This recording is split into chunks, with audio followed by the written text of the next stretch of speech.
सोडून दुसरं काही दिसतच नाही. प्रियतम परमात्म्याला सोडून त्याला दुसरं काही दिसतच नाही. जेथे देखे तेथे तुझीच पाऊले. ज्या ज्या ठिकाणी बघावं त्या ठिकाणी त्या प्रियतम भक्ताला परमात्माच दिसतो. त्याला त्याच्याशिवाय दुसरं काही दिसत नाही. आणि परमात्म्याशिवाय दुसरं काही दिसत नाही म्हणून विकार वाटण्याचं काही कारण नाही. माझं बोलणं कळलं का?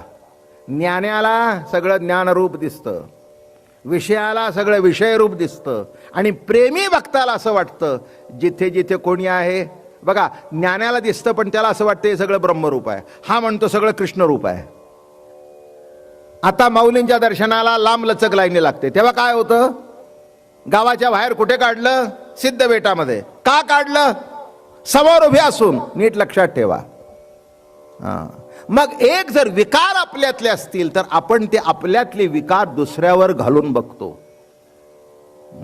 आपल्यातले विषय जर असतील तर आपल्याला वाटतं तोही तसाच आहे, तोही तसाच आहे, तोही विषयीच आहे, त्याची नजर सुद्धा वाईटच आहे.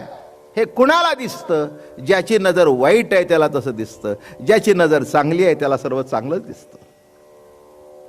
म्हणून चितविलास गमतीने सांगू का तुम्हाला? एका शब्दात सांगतो बरं का. तिथे म्हटलं जातं माया. टाकला मायाचं काय झालं? माय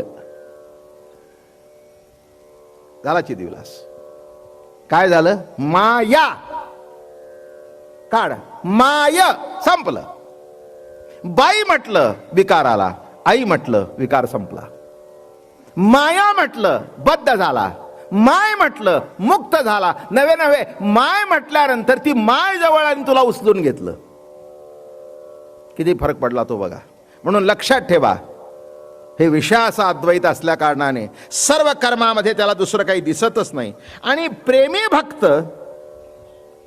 याचं ईश्वर अद्वैत आहे. आता इथे ईश्वर माया उपाधी चैतन्य नाही, नीट लक्षात ठेवून आहे का? इथे कृष्णाला त्यांनी पूर्ण ब्रह्म मानलंय, उपाधी नाही बरं का.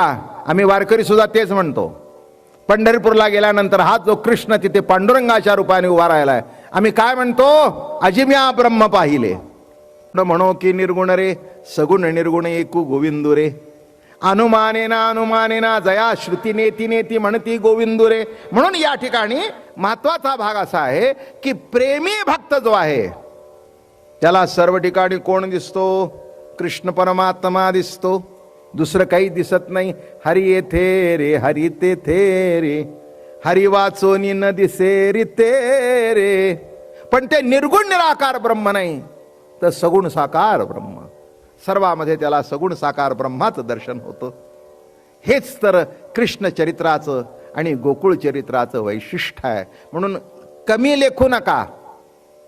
12व्या अध्यायामध्ये सुद्धा विश्वरूप दर्शन जेव्हा घडवलं अर्जुनाला, घडवल्यानंतर विश्वरूप दर्शन त्याला ते काही पचलं नाही. पचलं नाही म्हटल्यानंतर देवाने त्याला नावं ठेवलं, तू गावंड्या आहेस. अरे जे कुणाला दाखवलं नाही ते तुला दाखवलं. ठीक आहे म्हणाले, दाखवला असशील, पण मला पटलं नाही त्याला काय करतोस? बरं का. एका बाळाची आई जवळ नव्हती. बोलणं समजतंय का? त्या बाळाची आई होती ती काळी सावळी होती.